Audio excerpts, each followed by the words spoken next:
आपको इंफॉर्मेशन मिली है, आपको नोट मिला है, एंड द नोट इज के फर्ज करो एक स्टडी टूर है, उस स्टडी टूर में कुछ लोग शामिल हैं, स्टडी टूर में टीचर्स शामिल हैं 3, या किधर है मेरे पास तो लॉजिकल है ही नहीं, ये पेन आप कॉपी दे दे मुझे, कॉपी मुझे दे दे, ये दे दे, थैंक यू, ये रख लें अभी फिलहाल।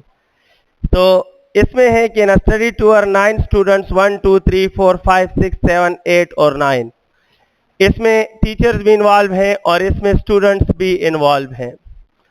स्टूडेंट्स जो है वो 1 से लेकर 9 तक हैं, 1 2 3 4 5 6 7 8 और 9, ये 9 स्टूडेंट्स स्टडी टूर में इन्वॉल्व हैं। इनके साथ टूर पे जाने वाले जो टीचर्स हैं X Y and Z, teachers हैं एक्स वाई एंड जी, इनको स्टडी टूर पे जाना है और इनको मुख्तलिफ टास्क परफॉर्म करने हैं। They have to perform different task, task A, task B, task C and task D. Task A जो है that is task A, and A is physics task, B is chemistry task. एक कोई task है जो physics का है, और B chemistry का कोई टास्क है, और सी बायो का कोई टास्क है, और डी जनरल है। जनरल मीन के कुछ भी ऐसा जो किसी खास सब्जेक्ट से ताल्लुक नहीं रख रहा। ठीक है, नेक्स्ट इंफॉर्मेशन क्या है? पैराग्राफ में इंफॉर्मेशन ये है कि टास्क को परफॉर्म करेंगे 4 members, 4 members will form a group to deal a task, ये इंफॉर्मेशन है, 4 members will form a group to deal a task। इसके अलावा लास्ट इंफॉर्मेशन जो आपके लिए चुना गया है वो ये है कि टास्क ऑर्डर जो है, टास्क का जो ऑर्डर है वो अल्फाबेटिक होगा, लेकिन कौन सा अल्फाबेटिक? Subject wise. अगर आप देखें तो ए अल्फाबेट पहले आता है, लेकिन टास्क के अल्फाबेट को नहीं देखोगे, सब्जेक्ट के अल्फाबेट को देखोगे। यानी सब्जेक्ट का अल्फाबेट क्या है और इसका अल्फाबेट सी, और इसका, तो इसका क्या होगा? इट मींस के सबसे पहले नंबर पे टास्क कौन सा होगा? पहले सी सॉल्व होगा, टास्क सी पहले अचीव होगा। क्यों? क्योंकि ये बायो का है और बायो का अल्फाबेट सबसे पहले आता है। और सेकंड नंबर पे कौन सा टास्क होगा? बी, क्योंकि इसका अल्फाबेट सी है और सी दूसरे नंबर पे आता है। और फिर सॉल्व होगा जी, ये थर्ड नंबर पे सॉल्व होगा। और सबसे आखिर में जो टास्क सॉल्व होगा वो कौन सा होगा? So the first task will be C, the second task will be B, the third task will be D, and the fourth task will be, सबसे आखिर में ए होगा। क्योंकि टास्क के अपने अल्फाबेट से आपने सॉल्व नहीं करना, सब्जेक्ट के अल्फाबेट से करना है। और सब्जेक्ट का अल्फाबेट बायो का पहले है, केमिस्ट्री का बाद में है, जनरल बाद में है और फिजिक्स बाद में है। यही कुछ बातें हैं इस पैराग्राफ में। आपने सीखा कि मैंने पैराग्राफ का डेटा अपने लिए लिखा। इसका फायदा ये होगा कि अब क्वेश्चन सॉल्व करूंगा तो मैं बार बार पैराग्राफ नहीं पढ़ूंगा और मैं आराम से इस इंफॉर्मेशन को देखकर जल्दी जल्दी सिलेक्शन करूंगा। कोई भी क्वेश्चन गलत भी नहीं होगा और जल्दी जल्दी सॉल्व भी होगा। जैसा कि पहला क्वेश्चन, इस इंफॉर्मेशन को हम देखेंगे। ये इंफॉर्मेशन भी है, मैंने नहीं लिखा इसमें। इंफॉर्मेशन थोड़ा सा ये भी है कि एक्स जो है वो बायो का टीचर है, X is the teacher of bio, और Y is the teacher of physics, and Z is the teacher of chemistry. Furthermore ये कहा गया है कि one is the student of, one किसका स्टूडेंट है? 1 3 एंड 5 आर फिजिक्स, 1 भी physics, 3 भी फिजिक्स और 5 भी फिजिक्स। लेकिन 2 जो है वो केमिस्ट्री का स्टूडेंट है, 4 भी केमिस्ट्री का स्टूडेंट है और 6 भी। अगर ये 3, अगर 6 तक केमिस्ट्री और बायो हो गए, इट मीन के 7 8 और 9 ये किसके स्टूडेंट होंगे? भाई 1 से 6 तक केमिस्ट्री और फिजिक्स के स्टूडेंट आ गए, तो इट मीन ये बाकी 3 किसके स्टूडेंट होंगे? They will be of bio student. Data सारे का सारा आपने लिख लिया, पैराग्राफ में जो कुछ था आपने उसको अपने लिए आसान बना दिया। पहला क्वेश्चन है कि the correct combination for task A. Question number 1 में आपसे कहा कि टास्क ए के लिए कौन सा कॉम्बिनेशन ठीक रहेगा। तो सबसे पहले आपकी नजर पड़नी चाहिए कि टास्क ए किस सब्जेक्ट का है। वहां पर लिखा है task A is the task of physics, तो इसमें जो 4 बंदे होंगे वो फिजिक्स के होने चाहिए।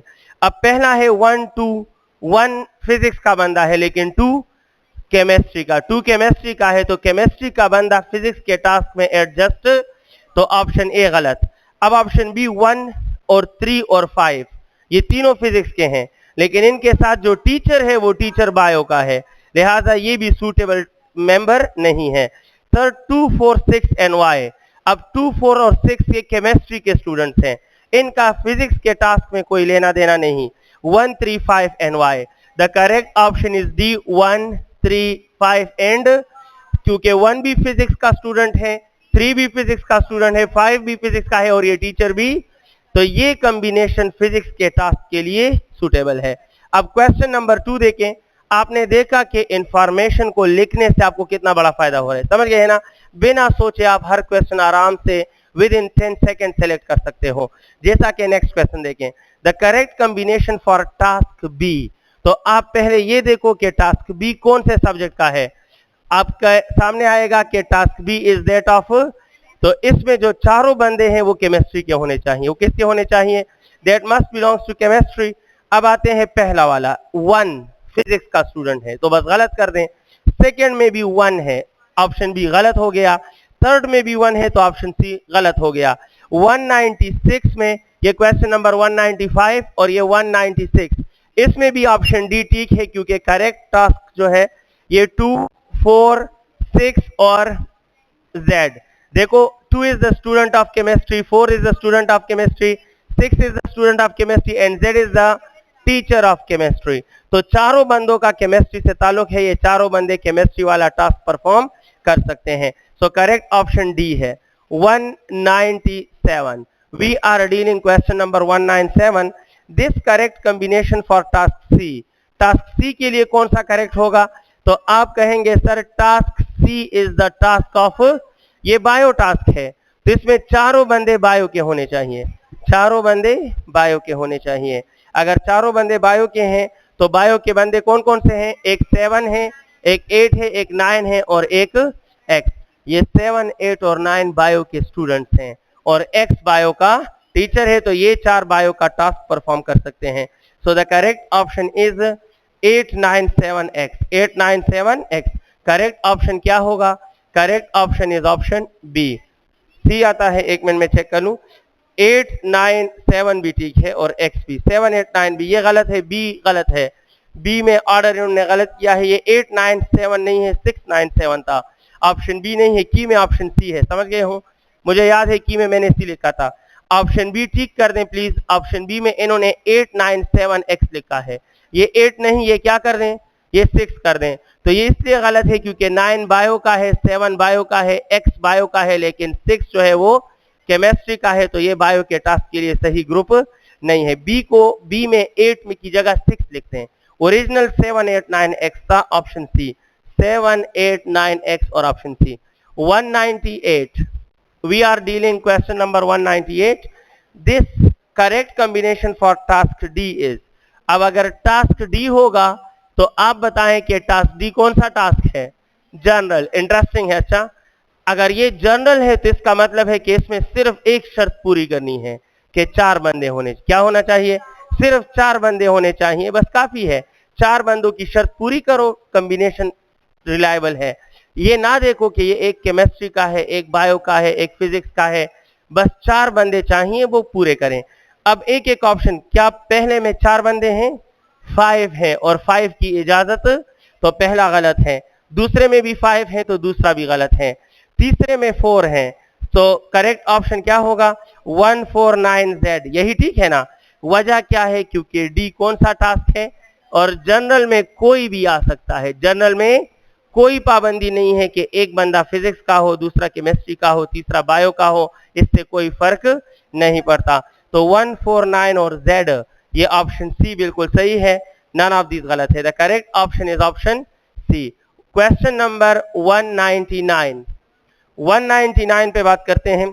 The wrong combination and task is, अब इसमें रॉन्ग कॉम्बिनेशन और टास्क क्या होगा? ऑप्शन ए, ऑप्शन ए में 135 वाई और ए। सबसे पहली बात तो ये है कि ए कौन सा टास्क है, शाबाश, और ये सारे बंदे भी किसके हैं, फिजिक्स के। लेकिन इसका मतलब है कि ये रॉन्ग कॉम्बिनेशन और रॉन्ग टास्क, ये सही कॉम्बिनेशन और सही टास्क है, लिहाजा ये ऑप्शन गलत है। क्यों गलत है? क्योंकि इन्होंने हमसे रॉन्ग कॉम्बिनेशन मांगा है। क्या मांगा है? Wrong combination. तो ऑप्शन बी की तरफ आए और ऑप्शन बी है 2 4 6 और Z, 2 4 6 और Z और B। पहले ये देखिए कि B is the task of, ये केमिस्ट्री का टास्क है और ये केमिस्ट्री का टीचर है, ये केमिस्ट्री का स्टूडेंट है, ये केमिस्ट्री का स्टूडेंट है, ये केमिस्ट्री का। तो इट मीन के सही कॉम्बिनेशन और सही टास्क है, हालांकि हमसे मांगा है कि गलत कॉम्बिनेशन और यानी कॉम्बिनेशन किसी और का हो और टास्क कोई और हो, तो ये भी गलत है। अब ऑप्शन सी की तरफ आते हैं। ऑप्शन सी है 7 8, ये 0 नहीं है, आप समझते हैं 9 है। 7 8 9 x, 7 8 9 x और टास्क है सी। तो सी किसका टास्क है? बायो का। और 7 भी बायो का स्टूडेंट, 8 भी बायो का स्टूडेंट, 9 भी बायो का और टीचर भी। तो इट मीन के सही कॉम्बिनेशन और सही टास्क है और हमसे गलत कॉम्बिनेशन और गलत टास्क मांग रहे हैं कि जो आपस में मैच ना करे, तो ये भी गलत है, लिहाजा नन ऑफ दीज। आंसर क्या होगा? नहीं 0 नहीं, 9 है। 0, एक मिनट बात सुने, logical reasoning demand common sense as well. आप समझ रहे हैं कि पूरे पैराग्राफ में 0 का नाम निशान भी, तो आप नहीं, यही आप ले सकते हो, फिर ये लॉजिक का क्वेश्चन नहीं हुआ ना, फिर तो ये मजा ही नहीं आया। यानी अगर मैं आपसे कहूं कि 3 + 7 किसके बारे, एक मिनट, 3 + 7 ऑप्शन ए में कहूं 12 और ऑप्शन बी कहूं 14 और ऑप्शन सी कहूं कि 15 और ऑप्शन डी कहूं नॉन, और आप कहें कि नॉन, तो ये मैथ्स का क्वेश्चन बन गया। लेकिन ये इसमें लॉजिक क्या है, समझ आ गई है? लॉजिक मीन के करंट सिचुएशन के मुताबिक आपने एक डिसीजन लेना है। वो प्रैक्टिकल लाइफ में वो बात बिल्कुल गलत होती है, प्रैक्टिकल लाइफ में वैसा एडजस्ट भी नहीं हो सकता। तो आम क्वेश्चन में और लॉजिक के क्वेश्चन में तो फर्क ही यही है। एनी हाउ, मैंने खुद लिखा था 9, अब उसने 0 लिखा है, तो आई डोंट नो क्यों लिखा है। इसमें नॉन ही आएगा, लेकिन it is a mathematics question, it is not a logic question. और ये तो लॉजिक्स के क्वेश्चन है, तो आपको समझ जाना चाहिए कि 0 का इधर कोई रुझान नहीं है। 0 is nothing, 0 is an external agent. तो हमें ऑप्शन में 9 कंसिडर करना होगा और की में नॉन है जनाब। अब आप जो भी कहो, तो मैंने नॉन दिया था और ऑप्शन डी है नॉन। करेक्ट आंसर है नॉन। और ये 9 नहीं, ये क्या कर दो, ये 0 नहीं, ये 9 कर दें प्लीज, इसको 9 कर दें और आप नॉन ले लें प्लीज। 0 है नहीं, डिस्कशन में 0 इन्वॉल्व ही नहीं है, तो लॉजिक बनता ही नहीं है 0 का। आपको समझ जाना चाहिए था कि 9 है। विच टास्क विल परफॉर्म फर्स्ट, कौन सा टास्क सबसे पहले परफॉर्म होगा? तो लिखा हुआ स्टेटमेंट है कि सी पहले परफॉर्म होगा।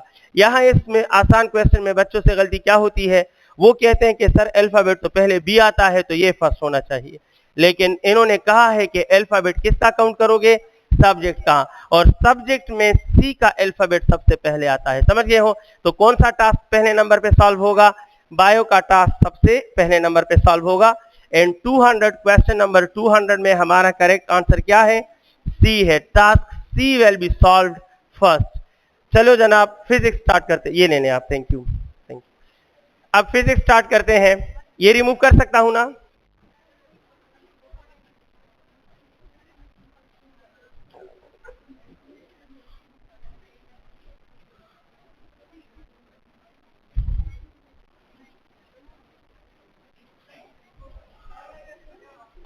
अच्छा, फिजिक्स में 123 we are dealing the discussion of physics. Physics में पहला क्वेश्चन है, सिंपल हार्मोनिक मोशन में एक्सेलरेशन वाई एक्सिस पर हो और डिस्प्लेसमेंट एक्स एक्सिस पर हो, तो ग्राफ का स्लोप क्या होगा? ये डिस्प्लेसमेंट है और ये एक्सेलरेशन है। अगर आपके पास ग्राफ इस तरह आ जाए, डेफिनेटली डायरेक्ट रिलेशन है, तो इस ग्राफ का स्लोप क्या होगा? आप कहें sir slope is equal to Y divide by X. It mean के वाई एक्सिस पर क्या है? एक्सेलरेशन है, ए है, और एक्स एक्सिस पर क्या है? डिस्प्लेसमेंट है। और एक्सेलरेशन बाय एक्स आप जानते हैं A is equal to omega square, तो A by X is equal to omega square. Correct option क्या होगा? करेक्ट ऑप्शन बी है। 124 पे बात हो रही है। कहते हैं कि अगर काइनेटिक एनर्जी टोटल एनर्जी की 3/4 हो तो डिस्प्लेसमेंट क्या होगा। आप कहेंगे sir kinetic energy is 3/4 of total energy और आपको मालूम करना है डिस्प्लेसमेंट। काइनेटिक की जगह आप लिख सकते हो हाफ के एक्स स्क्वायर, सॉरी हाफ के x not square minus X square, और 3/4 की जगह 3/4 और टोटल की जगह आप लिख सकते हो हाफ के एक्स नॉट स्क्वायर, हाफ के एक्स नॉट स्क्वायर।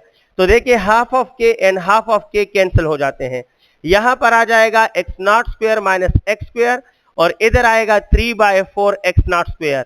ऐसा करें एक्स को इस तरफ ले जाएं, एक्स नॉट को इस तरफ ले जाएं, एलसीएम ले लें, आप देखोगे कि आपको मिलेगा X not divide by, the correct answer is X not divide by 2 and correct option is option D. Question number 125। 125 में क्या है, 125 है the slope of isobaric process. तो आप जानते हैं the standard graph contains pressure along Y axis and volume along X axis. Thermodynamic में standard reference ये लिया जाता है कि volume of system is calibrated along X axis and pressure is along. अब अगर आइसोबैरिक प्रोसेस है, अगर आइसोबैरिक प्रोसेस है तो आइसोबैरिक प्रोसेस का मतलब है कि प्रेशर चेंज, और अगर प्रेशर चेंज नहीं हो रहा सो देयरफॉर हमारे पास ग्राफ कैसे बनेगा, horizontal, and the slope of horizontal graph is always equal to the slope is 0 my dear student and the correct option is option, इसका करेक्ट ऑप्शन होगा बी 126। और 126 है for isolated system of two bodies having masses m1 and m2 the ratio of their masses will be. आप बताएं why not it is f1 over f2 या f2 over f1। Isolated system में force 0 होता है, force का concept नहीं।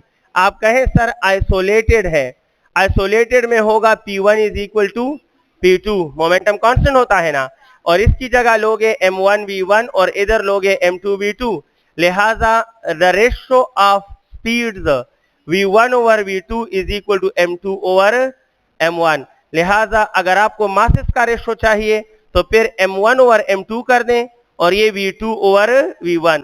सो for isolated system the ratio is v2 over v1 and correct option is B. 127 पे बात कर रहे हैं, Which of the following physical quantity can never be negative? Kinetic energy कभी भी नेगेटिव नहीं हो सकती, kinetic energy can never be negative and the correct option is option option D. Momentum negative हो सकता है, हर वेक्टर नेगेटिव हो सकता है, बस जो वेक्टर हो उसका नेगेटिव होना मुमकिन है, नामुमकिन नहीं है। और एक्सेलरेशन भी वेक्टर है, इंक्रीज वेलोसिटी भी वेक्टर है, काइनेटिक एनर्जी स्केलर है, और स्केलर चीज वो नेगेटिव हो सकता है जो 0 से नीचे जा सकता हो। फॉर एग्जांपल टेम्परेचर, ना डिक्रीज तो सब में आ सकता है, वर्क भी डिक्रीज होता है, काइनेटिक एनर्जी भी डिक्रीज होती है, तो वो चेंज नेगेटिव हो सकता है लेकिन वो क्वांटिटी खुद नेगेटिव, सिवाय टेम्परेचर के, टेम्परेचर 0 से नीचे जा सकता है। तो जो स्केलर 0 से नीचे जा सकता है वो नेगेटिव हो सकता है, और जो स्केलर 0 से नीचे नहीं जा सकता वो खुद नेगेटिव, उसका चेंज नेगेटिव हो सकता है, उसका चेंज पॉजिटिव हो सकता है, लेकिन वो खुद हमेशा क्या होगा, kinetic energy of a body can never be less than 0, ये कभी भी 0 से कम नहीं हो सकती। 128 पे बात करें, और 128 है maximum velocity of simple harmonic motion represented by this equation is. तो आपको इक्वेशन दिया है x is equal to X not cos of 200 t, ये हमारे पास इक्वेशन है, और आपसे कह रहे हैं जी 100 है, अच्छा 100 ले लेते, ये 100 है। इस इक्वेशन से बताओ कि ऑसिलेटर की मैक्सिमम, ये 2 है, ओके ये 2 ले लें, तो कहा गया है कि ऑसिलेटर की मैक्सिमम वेलोसिटी बताओ। आपने इसको स्टैंडर्ड के साथ कंपेयर करना होगा, x की जगह x, इसकी जगह x not cos of omega, comparison बता रहा है कि x नॉट की जगह 2 है और ओमेगा की जगह 100, और आप जानते हैं कि मैक्सिमम स्पीड का फार्मूला होता है ओमेगा, और ओमेगा की जगह 100 और x नॉट की जगह 2, तो आंसर क्या होगा, the answer is 200। Next question है 128, हो गया 129, the term that remains unchanged when observer approaches a stationary source. आपको याद रखना चाहिए, मैं बोल रहा हूं आप सुन रहे हो, मेरी बात गौर से सुने प्लीज, मैं सोर्स हूं आप लिसनर हैं। अगर मैं आपकी तरफ आ रहा हूं, अगर मैं आपकी तरफ आ रहा हूं तो इससे वेव का वेवलेंथ चेंज होता है और फ्रीक्वेंसी चेंज होती है, लेकिन स्पीड रिमेन्स कांस्टेंट। जब सोर्स मोशन करता है तो फ्रीक्वेंसी और वेवलेंथ चेंज होते हैं लेकिन स्पीड रिमेन्स, लेकिन जब लिसनर मोशन करता है तो वेवलेंथ कांस्टेंट रहता है, स्पीड और फ्रीक्वेंसी चेंज होते हैं। आप जानते हैं ना, मैं 129 डिस्कस कर रहा हूं। आप जानते हैं कि v is equal to F lambda, और आप ये भी जानते हैं कि डॉपलर इफेक्ट में क्या आ रहा है, चेंज इन फ्रीक्वेंसी क्या आ रहा है। तो चेंज इन फ्रीक्वेंसी का ताल्लुक चेंज इन वेलोसिटी से भी हो सकता है और इसका ताल्लुक चेंज इन वेवलेंथ से भी हो सकता है। अगर लिसनर मोशन करेगा तो वेलोसिटी में चेंज आएगा, वेवलेंथ में नहीं आएगा, और अगर सोर्स मोशन करेगा तो वेवलेंथ में चेंज आएगा लेकिन वेलोसिटी में चेंज। अब ये कह रहे हैं क्वेश्चन नंबर 129 में कि the term that unchanged when observer approaches a stationary wave source. अगर ऑब्जर्वर मीन लिसनर मोशन करता है तो कौन सी चीज अनचेंज रहेगी, वेवलेंथ। कौन सी चीज अनचेंज रहेगी, देखो लिसनर मोशन करता है तो स्पीड चेंज, इसके साथ फ्रीक्वेंसी चेंज, लेकिन जब लिसनर मोशन करता है तो वेवलेंथ क्या रहेगा, wavelength will be unchange, and hence the correct option is option C. जब अगर इसके बजाय ये पूछ लेते 129 में ये पूछ लेते माय डियर स्टूडेंट कि when source is in motion तो फिर क्या अनचेंज होगा, फिर क्या होगा अनचेंज, सब वही का लिसनर मोशन कई नो वेवलेंथ में अनचेंज और का सोर्स मोशन कई नो वेलोसिटी में अनचेंज। फ्रीक्वेंसी में पदवाड़ो केस किसे की चेंज की, फ्रीक्वेंसी दोनों केस में चेंज होगा, लेकिन इसका सोर्स चेंज इन वेवलेंथ होगा बाय सोर्स मोशन, और चेंज इन फ्रीक्वेंसी का सोर्स चेंज इन वेलोसिटी होगा when listener is in motion. उम्मीद लरम पोएश हुई, ठीक ना। नेक्स्ट हमारा क्वेश्चन है 130। The fundamental frequency of close pipe is 20 hertz. The frequency of second overtone, second overtone से तो खाना किसे बोलते हैं, सेकेंड ओवरटोन बोलते हैं थर्ड फ्रीक्वेंसी को या थर्ड हार्मोनिक को। सो माय डियर स्टूडेंट्स, आप समझ गए होंगे कि क्लोज आर्गन पाइप लिया है, 130 डिस्कस कर रहे हैं, F1 की वैल्यू 25 है, और सेकेंड ओवरटोन का मतलब है you are finding F3 and F3 is equal to 5 times of F1 in closed organ pipe. लिहाजा द आंसर इज 120 125। 131 पे अब बात कर रहा हूं। 131 क्या है, 131 कह रहा है the distance between nearest node and anti node कितने के बराबर होगा। तो आप जानते हैं कि नोड और एंटी नोड बराबर होते हैं लैम्डा बाय, और 1/4 होता है 0.25। सो the correct answer is 0.25 lambda. 132 पे बात करेंगे, और ये है what is the resultant wave if two waves of same amplitude A interfere constructively. तो अगर वेव 1 जो है वो ए का है और अगर वेव 2 जो है वो भी ए का है और कंस्ट्रक्टिव इंटरफेरेंस करेंगे तो resultant will be A plus A, यानी the resultant will B 2a। 133 है ऑसिलेटर ने 40 साइकिल्स 10 सेकेंड में कंप्लीट किए हैं, तो फ्रीक्वेंसी क्या होगी 40/10 and the answer is 4 hertz. It is 4 hertz and the correct option is option B, option B. और 134 आपने कल नम्स का टेस्ट दिया था, कितना मुश्किल आया था, देखा इजी था ना। अब उन स्टूडेंट्स के लिए ये अलामत है जनाब जो बाउंड्री से बाहर पता नहीं कितने 5 स्टेटमेंट के सेंटेंसेस और स्पेशली न्यूमेरिकल जहां से ढूंढ ढूंढ कर हमें सेंड करते हैं कि सर इनका सोल्यूशन बता दें, और आप उनको बता बता के थक जाते हो कि जनाब टेस्ट ऐसा नहीं होता जिस तरह आप पढ़ रहे हो, जितना टाइम आप बर्बाद कर रहे हो इस लेवल तक भी नहीं होता, इस हद तक जाता नहीं है जिस हद तक आप जा रहे हो। सो जहन में रखें। जी जी इजी था, बहुत ही इजी था, बिल्कुल इजी था। ईटा भी ऐसा ही होगा यार, इससे थोड़ा डिफिकल्ट हो सकता है, कम से कम इतना नहीं हो सकता जो नेट पर फेसबुक पर और सोशल वेबसाइट्स पर लोगों ने अधूरे अधूरे क्वेश्चंस और अजीब व गरीब सेंटेंसेस स्प्रेड किए हैं जस्ट कि उनके पेज लोग लाइक करें और ज्यादा लोग उसको विजिट करें और उन पे उनको फॉरवर्ड करें कि पता नहीं इनका सोल्यूशन क्या यहाँ पर होगा। मैक्सिमम यकीन करें न्यूमेरिकल्स होते हैं, मैक्सिमम जो एमसीक्यूज हमारे पास आते हैं लोग सेंड करते हैं, जब बंदा रीड करता है तो उसको सॉल्व करने में 10 मिनट लगते हैं, लेकिन स्टूडेंट को समझाना बहुत मुमकिन ही नहीं है। उनको लाख कहो कि ये न्यूमेरिकल्स है भाई, 30 साल में कभी ये सामने नहीं आए, तो आपको समझाना मुश्किल होता है। 134 है when two waves combine to form a new wave with a larger amplitude it is called constructive interference, ये होगा कंस्ट्रक्टिव इंटरफेरेंस। और 135, a wave has wavelength of 10 meters, speed of 340, its frequency is, so f is equal to v by lambda and 340 divided by 10। इसमें frequency क्या होगी 34, लेकिन unit क्या होगा hertz. तो जनाब ऑप्शन ए पे गौता ना लगाएं, 34 मीटर पर सेकेंड जो है वो गलत है, एंड करेक्ट ऑप्शन क्या होगा डी होगा। 136 प्लीज, सिर्फ वैल्यू को ना देखें यूनिट भी देखें।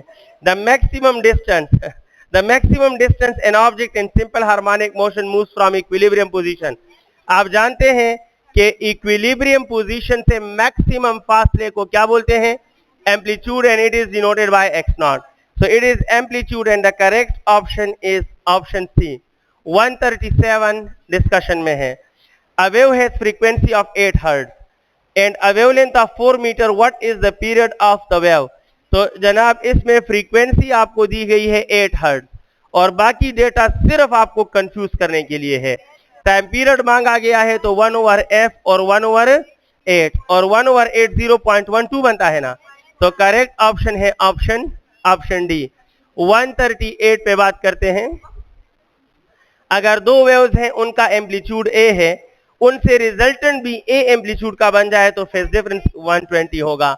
अगर एक वेव है, वेव नंबर 1 का एम्पलीट्यूड ए है और वेव नंबर 2 का भी एम्पलीट्यूड ए है और इनके रिजल्टेंट का भी ए है, तो समझ जाना कि इनमें फेज डिफरेंस कितना होगा 120। और ये क्वेश्चन बहुत बार रिपीट हो चुका है।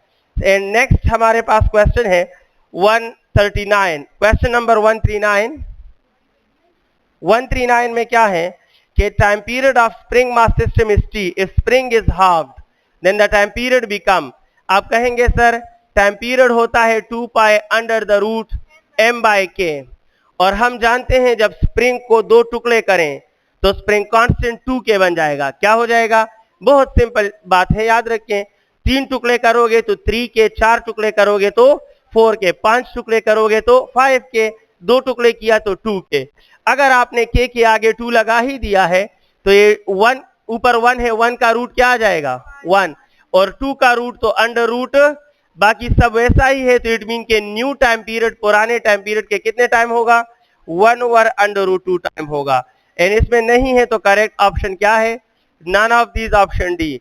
140 है जनाब, इसमें है time period of spring mass system executing simple harmonic motion is 5 second. The acceleration of the mass when displaced through 50 centimetre is, तो याद रखिए एक्सेलरेशन का फार्मूला है 4 pi square time period square और amplitude. It is the formula of acceleration of simple harmonic motion. अब values आप put करें, 4 की जगह 4 pi square divide by time period कितना दिया है 5, तो ये है 5 स्क्वायर और एम्पलीट्यूड है 0.5। एम्पलीट्यूड कितना है, एम्पलीट्यूड इज 0.5, यही है ना। सो 50 centimetre mean 0.5, I am solving 140। Acceleration कितना होगा, अब ये 0.5 इस 4 को 2 बना देगा, सो it is 2/25 pi square, 2/25 pi square. और क्या इसमें ऑप्शन है 2/25 पाई स्क्वायर, ऑप्शन डी बिल्कुल सही है। 141 पे अब बात कर रहे हैं। 141, source of sound moves towards observer with the speed of sound. अगर सोर्स स्पीड ऑफ साउंड से जा रहा हो तो याद रखना एफ डैश अनडिफाइंड हो जाती है। क्या हो जाती है, अनडिफाइंड। जब भी source of sound speed of sound के सेम स्पीड से मोशन करेगा तो लिसनर को कोई भी फ्रीक्वेंसी डिटेक्ट नहीं होगी। तो करेक्ट आंसर क्या होगा, नन ऑफ दिस। अगर आप सॉल्व भी करना चाहो तो फार्मूला है F dash is equal to V divide by V minus A into F. अगर सोर्स का स्पीड v के बराबर है तो v माइनस वी क्या हो जाएगा, और anything bye 0 is infinity. Infinity mean undefined, answer नहीं मिलेगा आपको कोई आंसर। यानी लिसनर जो है, अब मैं बोल रहा हूं और मेरी आवाज 330 मीटर पर सेकंड से आपकी तरफ आ रही है, अगर आवाज के साथ मैं भी 330 के साथ आपकी तरफ आऊंगा तो आपको मेरी आवाज सुनाई ही नहीं देगी, आपको पता ही नहीं चलेगा कि मैंने क्या बोला था। समझ गए हो ना, आपका ये सेंसर इसे डिटेक्ट ही नहीं करेगा, सो दैट्स व्हाई अनडिफाइंड। 142 क्या है? Two sound waves having frequency 200 hertz and 250 hertz. आवाज के दो वेव्स हैं, एक की फ्रीक्वेंसी 200 है और एक की फ्रीक्वेंसी 250 हर्ट्ज है। बताओ कि इनके स्पीड एयर में किस तरह के होंगे। तो आप कहें sir speed depends upon medium, चाहे मीडियम वही है तो फ्रीक्वेंसी कम हो या ज्यादा हो बट स्पीड रिमेन्स। सो दोनों का स्पीड क्या होगा? सेम होगा या इक्वल होंगे। 143 पे बात हो रही है और ये 143 है कि mass attach to spring executing SHM completes 50 vibration 25 second. The frequency of vibration of spring is by 50 vibration 25 second. तो frequency is vibration divided by time, तो 50 by 25 mean 2 हर्ट्ज। इसका आंसर है 2 हर्ट्ज। 144 पे अब बात कर रहे हैं। 144 क्या है? Instantaneous velocity of simple harmonic oscillator दुनिया जानती है कि it is omega under root X not square minus X square, और ये वेलोसिटी का फार्मूला है, ये वेलोसिटी का इक्वेशन है। नेक्स्ट जो है 145 डिस्कस कर रहे हैं। The total energy carried by waves, तो ये डायमेंशन से लिया गया है। किस चीज से लिया गया है? या लेफ्ट और राइट साइड के यूनिट बैलेंसिंग से लिया गया है। तो वो फार्मूला ठीक है जिसमें राइट साइड से यूनिट जॉल आता है। क्या आता है? और याद रखना ऑप्शन ए से जॉल आता है, half M omega square R square. अब स्टूडेंट्स कहेंगे सर ये हम एक एक करके मालूम कैसे करेंगे? तो भाई आपका कॉमन सेंस चेक हो सकता है। आप कहें सर हमने टोटल एनर्जी ऑफ ऑसिलेटर का फार्मूला पढ़ा है, half M omega square X not square. तो देखो दोनों फार्मूले सेम हैं। अगर ये एनर्जी का फार्मूला है इट मीन के इससे क्या आ रहा है, और अगर इससे जॉल आता है इट मीन के इससे भी क्या आएगा, और अगर ये जॉल देता है तो यही इक्वेशन करेक्ट हो सकता है। बाकी तीनों इक्वेशन से हमें जॉल नहीं मिलेगा तो वो गलत होंगे। And the correct option is option A, इसमें ए ठीक है। 146 पे बात कर रहा हूं। 146 क्या है? Which one is the example of transverse waves? Waves produced from the vibration of string of sitar are transverse waves. Sound waves longitudinal है, compressional waves longitudinal है, both of them गलत है, and waves produced by string option D ठीक है। 147 next question. The wavelength of radio wave is 10 मीटर। इसकी frequency क्या होगी?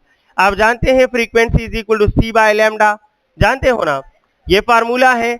तो C होता है 3 × 10⁸ और ये 10, ये एक 10 को कैंसिल कर देगा तो it is 3 × 10⁷ and correct option is option, इसमें ए ठीक है। 148 पे बात कर रहा हूं। 1/360 ऑफ सरकमफ्रेंस 1 डिग्री होता है। ये पूरा सरकमफ्रेंस है। अगर आप इसको 360 टुकड़ों में डिवाइड करें, 360 पार्ट्स में डिवाइड करें तो इस एक पार्ट को क्या नाम देंगे? 1 डिग्री। यानी full circumference divide by 360, the one part is called 1 degree. It is called 1 degree and the correct option is option D. 149 dealing 149, which one of the following is dimensionless quantity? Torque का dimension है angular displacement का dimension. So angular displacement is a dimensionless quantity because ये supplementary unit है। 150 question number 150, the angle made by arc of circle equal to twice of radius of circle। अगर radius के बराबर होता तो 1 radian, अगर double of radius के बराबर है तो 2 radian, hence the angle will be 2 radian. 2 radian क्योंकि आर्क जो है वो डबल ऑफ रेडियस दिया है। याद रखना जो कोफिशिएंट ऑफ रेडियस होता है वही रेडियन होता है। अगर s is equal to 10 times of r then angle will be 10 radian. If s is equal to 50 times of r then angle will be 50 radian and so on। 151 dealing 151, two forces हैं 20 Newton and 10 Newton. इनमें से कौन सा उनका सम नहीं हो सकता? तो याद रखिए कि मैक्सिमम होता है F1 प्लस F2 और मिनिमम होता है F1 माइनस F2। तो ये आएगा 10 प्लस 20 मीन कितना, और ये आएगा 20 माइनस 10 तो कितना? तो 10 से कम भी इम्पॉसिबल है और 30 से ज्यादा भी। तो कौन सा इम्पॉसिबल हुआ? 35 न्यूटन इज इम्पॉसिबल क्योंकि इसकी मैक्सिमम वैल्यू क्या होगी? the maximum value is 30. If maximum value is 30, so maximum 30 से ज्यादा नहीं हो सकता, 35 is impossible. Correct option is option D टिक दें. 152 पे बात कर रहा हूं. The density of 10 ग्राम पर सेंटीमीटर क्यूब, कन्वर्ट कर सकते हो, ये 10 ग्राम पर सेंटीमीटर क्यूब. इजी है, 10 की जगह 10 लिख के, ग्राम की जगह लिख के 10⁻³ और केजी बन जाएगा. और सेंटीमीटर क्यूब की जगह 10⁻6 मीटर क्यूब होता है, -6, 10⁻6. 1 सेंटीमीटर क्यूब 10⁻6 मीटर क्यूब के बराबर है. अब सिर्फ सॉल्व करना बाकी है. ये एक 10 को कैंसिल, -2 बना देगा, तो ये 10⁻2 ये ऊपर जाएगा तो +6. द एक्चुअल आंसर इज 10 का power 4 and the correct option is option, correct option है ऑप्शन ए. 153 डिस्कशन में है. The vertical component of elastic at maximum height is always y component at summit. क्या हो जाता है? समिट पर y component 0 होता है. अगर ये कहते नेट वेलोसिटी तो मिनिमम, फिर 0 नहीं होता. नेट वेलोसिटी मिनिमम होती है लेकिन y कंपोनेंट 0 होता है. एंड 154, एक बंदा है x30 + 4at से मूव कर रहा है. एक्सेलरेशन क्या है? x = 30 प्लस, आपको दिया गया है 30 + 4at². इसको स्टैंडर्ड इक्वेशन से कंपेयर करें. कंपैरिजन आप कहेंगे कि सर कंपैरिजन होगा s = vi, ये 30t है. अच्छा, इसमें 30t मिसिंग है मेरे ख्याल में, 30t कर दें, vit + ½ at². तो आप कहें सर s की जगह x, इक्वल की जगह इक्वल, 30 की जगह vi, t की जगह t, प्लस की जगह प्लस, t² की जगह, लिहाजा 4a किसकी जगह आया है? ½ a. तो half of a is equal to 4a, लिहाजा a is equal to 8a and 8a is the correct answer and the correct option is option A है. 155 पे बात कर रहे हैं. If a vehicle is moving towards a person, then the frequency of horn received. अगर एक गाड़ी आपकी तरफ आ रही है तो उसके हॉर्न की फ्रीक्वेंसी ज्यादा होगी या कम होगी? आपकी तरफ आ रही है तो apparent frequency greater, ज्यादा होती जाएगी. Apparent frequency will become greater. Okay. 156 और 156 है. What is the fundamental frequency of open organ pipe? अगर लेंथ 35 सेंटीमीटर है और take speed of sound in air 350, तो आप जानते हैं 156 ओपन आर्गन पाइप में फंडामेंटल फ्रीक्वेंसी V/2L, यही है ना. V की जगह इन्होंने कहा है कि क्या लिया करें? 350 ले, और ये 2, और ये है जनाब कितना? 35 सेंटीमीटर नहीं, 0.35 मीटर. तो 0.35 कैलकुलेट करें, the answer will be 500. Answer क्या आता है? 500 हर्ट्ज आता है. Question number 157, product of frequency and time period is always 1. जानते हो ना, सेकेंड पेंडुलम हो या थर्ड पेंडुलम हो, but the product of frequency and time period is always equal to, ये हमेशा 1 होता है. और 158, अगर source moving constant speed in a circular path, तसो वाहिद दे बसई, यहां मैं लिसनर हूं और करें, मैं सुन रहा हूं, लिसनर हूं, और कोई सोर्स है, गाड़ी है, वो मैं सेंटर हूं और बाउंड्री पर वो सर्कल में मुसलसल घूम रहा है. उसकी आवाज की फ्रीक्वेंसी मेरे लिए इंक्रीज होगी डिग्रीज. आप कहें sir the change in frequency is the function of change in gap, change in gap between source and listener. अगर वो सर्कुलर पाथ पे घूम रहा है तो लिसनर और सोर्स के दरमियान गैप में चेंज, और अगर गैप में चेंज नहीं आ रहा तो जो फ्रीक्वेंसी होगी वही रहेगी. समझ आ गई है? आपने गौर किया, मेरे करीब आने से फ्रीक्वेंसी बढ़ती है, दूर जाने से फ्रीक्वेंसी कम होती है, क्योंकि गैप में इंक्रीज आता है और डिक्रीज आता है. अगर मेरे इर्द गिर्द सर्कल में घूमोगे तो गैप में change, when there is no change in the gap, the apparent change in frequency will be 0. और 158 का आंसर क्या होगा? 158 का आंसर है same to the actual frequency. Correct option है option D. Correct option D है. Next हमारा question है क्वेश्चन नंबर 159.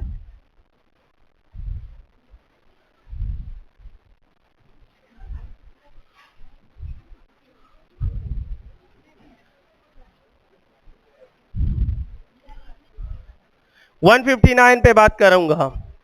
और the beat frequency is represented by, beat frequency आप जानते हैं कि the frequency of beat is FA minus FB, और 160 पे बात कर रहे हैं, and that is 30 centimetre long string है विद वन एंड क्लैम्प्ड। जब रस्सी का एक साइड बंधा हुआ हो, that is a close, don't talk please, पहले का खबर है मैं कोई आराम से रखिए नहीं प्लीज। अगर 160 में सॉल्व कर रहे हो तो ये कह रहे हैं कि एक रस्सी है, इसका एक सिरा बाउंड है और एक सिरा फ्री है, तो ये है जनाब क्लोज्ड आर्गन पाइप, ये है क्लोज्ड आर्गन पाइप, और क्लोज्ड आर्गन पाइप के फार्मूले अप्लाई होंगे। लेंथ हमें मिला है 30 सेंटीमीटर, ठीक है। और नेक्स्ट क्वेश्चन, नेक्स्ट बात है कि when clamp at one end is vibrating second harmonic, second harmonic mean के इसमें कितने लूप्स हैं? शाबाश, we have 2 loops in the open or close organ pipe please. The wavelength of the constituent travelling waves will be, अब ये किसका काम कर रहा है? क्लोज्ड का, और 2 लूप्स का मतलब है कि वेवलेंथ कौन सा होगा? लैम्डा 2, और क्लोज आर्गन पाइप में लैम्डा 2 का फार्मूला था 4L divide by 3, 4L divide by 3। अब वैल्यूज पुट करें तो 4 multiply by 30 divide by 3 and it is equal to 120 आता है ना, 120 बाई 3 क्या होता है? 40 बनता है, it is 40 centimetre. The answer is 40 centimetre round about, और ऑप्शन सी बिल्कुल सही है। 161 पे बात करूंगा, 161, if an ideal gas is allowed to expand adiabatically the work done. जब आपने कहा एडियाबेटिक, आपने क्या कहा? एडियाबेटिक कहा, तो डेल्टा क्यू क्या हो गया? अगर डेल्टा क्यू 0 हो गया तो delta Q delta U plus delta W जानते हो ना, ये 0 कर दे डेल्टा यू इधर, तो minus delta U is equal to delta W. इसका मतलब है कि जो वर्क डन होता है वो decrease, loss in internal energy के, minus mean loss, so the work done is equal to the loss of internal energy, and hence option A is correct। 162, 162 on the board। 3 blocks हैं, तीनों का मास m है, P force इस पर लग रहा है, लास्ट बॉडी पर कितना फोर्स लगेगा? The surface is like this, ये एक बॉडी है मास m, ये दूसरी बॉडी है मास m, और ये तीसरी बॉडी है मास m। कहा गया है कि इस पर टोटल फोर्स P लग रहा है। आपको बताया गया होगा, आपने क्लास में पढ़ा होगा कि जब मासेस इक्वल होते हैं तो सब फोर्स का इक्वल हिस्सा बांट लेते हैं, तो इट मीन कितने मासेस हैं? शाबाश, 3, तो P बाई 3 सबको मिलेगा, P बाई 3 सबको। अब गौर करें टोटल फोर्स कितना है? P है, इस P में P बाई 3 के कितने हिस्से हैं? इसमें P बाई 3 के 3 हिस्से हैं, 3। तो गोया आप P नहीं दे रहे, आप इसको P नहीं दे रहे, आप इसको P बाई 3 के 3 हिस्से दे रहे हो, तो ये अपना P बाई 3 ले लेगा, और बॉडी 1 बॉडी 2 को कितने P बाई 3 देगा? ये 2 P बाई 3 इसको देगा, ये अपना P बाई 3 ले लेगा, तो ये आखिरी पर भी कितना फोर्स लगेगा? P बाई 3, यानी 3 बार P बाई 3 में एक इसने लिया, एक इसने लिया, आखिरी को कितना मिलेगा?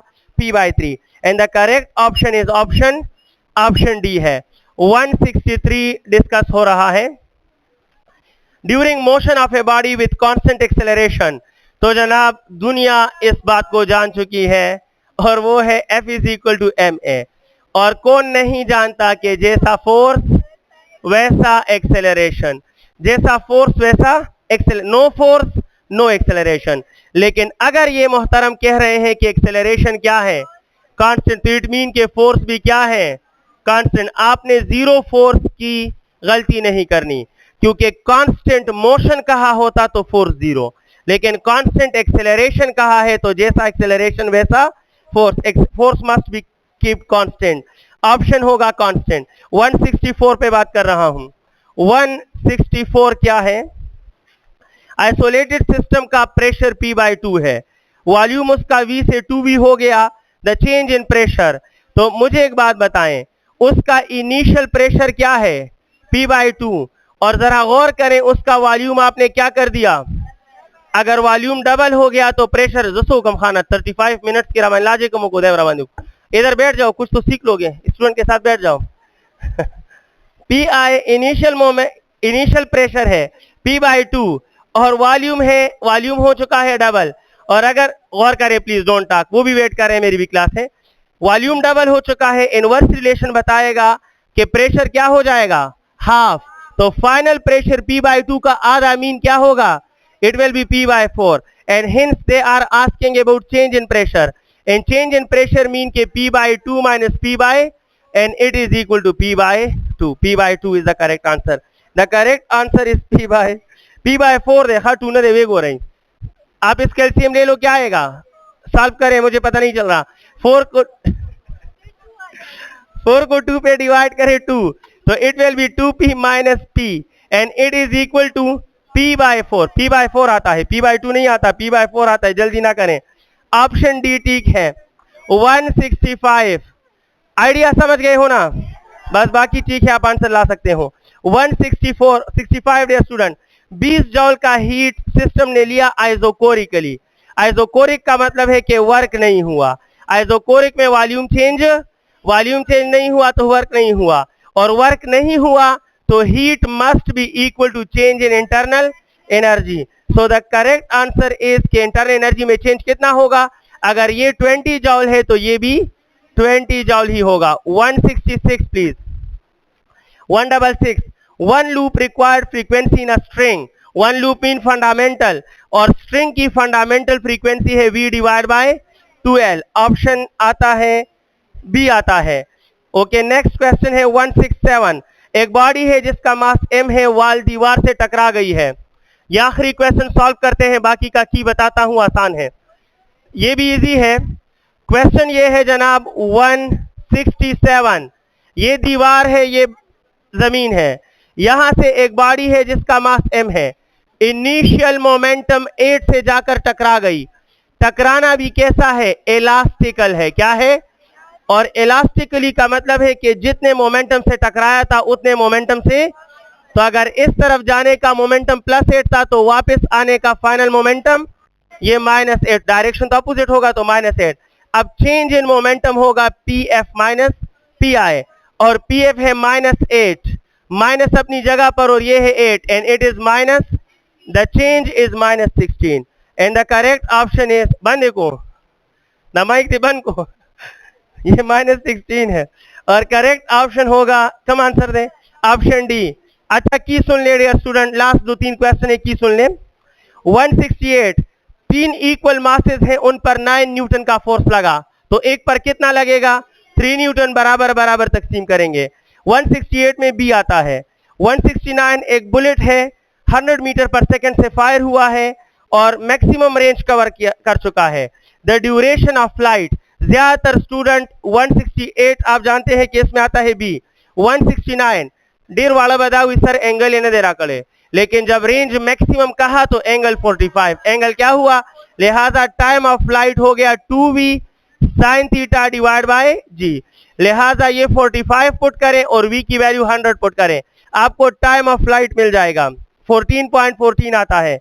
170, in which case increase in wavelength causes apparent, आपको थोड़ी देर पहले बताया, जब लिसनर मूव करता है तो वेवलेंथ कांस्टेंट रहता है, लेकिन जब सोर्स मूव करता है तो वेवलेंथ क्या होता है, चेंज होता है।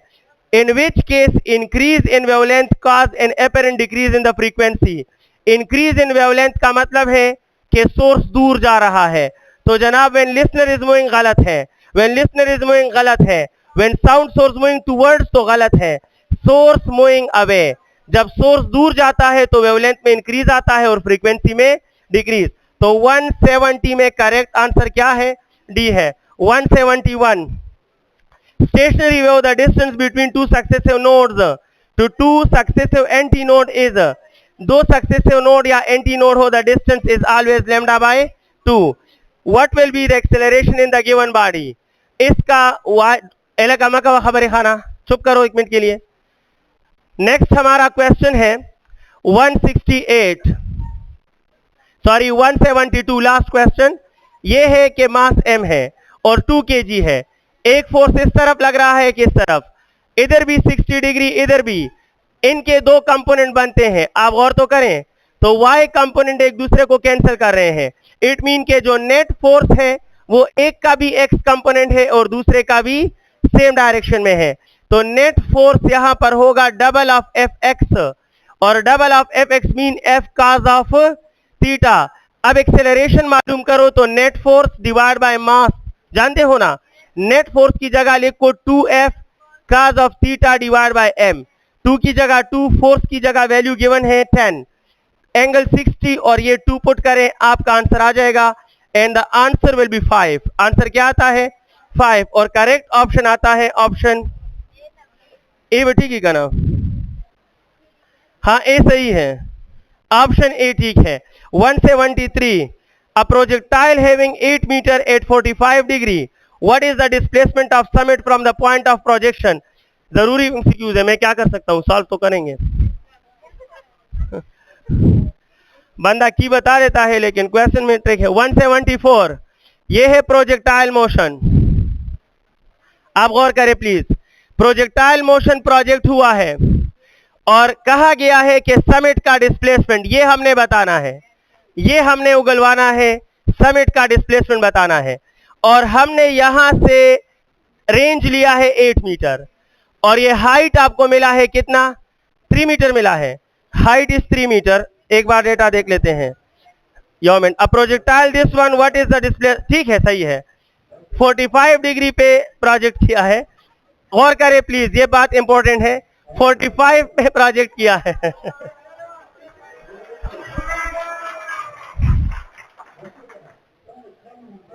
एलेकनीमा के प्रेतमा सुने भाई सुने, खत्म कर रहा हूं। एलेका बेटा क्लास जी खत्म नहीं है। सुने बेटा, इधर एक छोटा सा पॉइंट है, उसको नोट करें।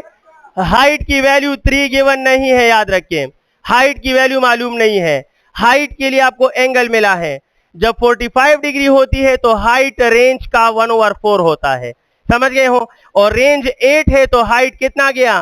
8/2 मीन के हाइट इज, तो हाइट की जगह 4 इस्तेमाल करोगे। और आप जानते हो कि ये बेस कितना होगा, ये 8 है तो ये भी कितना होगा? ये भी 8 होगा, लिहाजा ये 8 नहीं, ये 2 इस्तेमाल करोगे। क्या कह रहे हो? 8/4 इट इज 2, तो 8 12 भी 2 आएगा। तो जनाब ये 2 है और ये 4 है। अब ये डिस्प्लेसमेंट हाइपोटेन्यूज के बराबर है and it is equal to √2² plus 4²। इससे जो भी आता है मेरे ख्याल में आता है 20 √ और करेक्ट ऑप्शन है सी। 175 को देखें, car on highway can get maximum velocity, velocity का मैग्नीट्यूड मालूम करें और power is equal to F.V, तो आपको मिलेगा force is equal to power by velocity और मुझे लगता है 250 आंसर ठीक है, 250 ठीक है। द डायरेक्शन ऑफ इम्पल्स सिर्फ फोर्स से मिलता है और जी थैंक यू।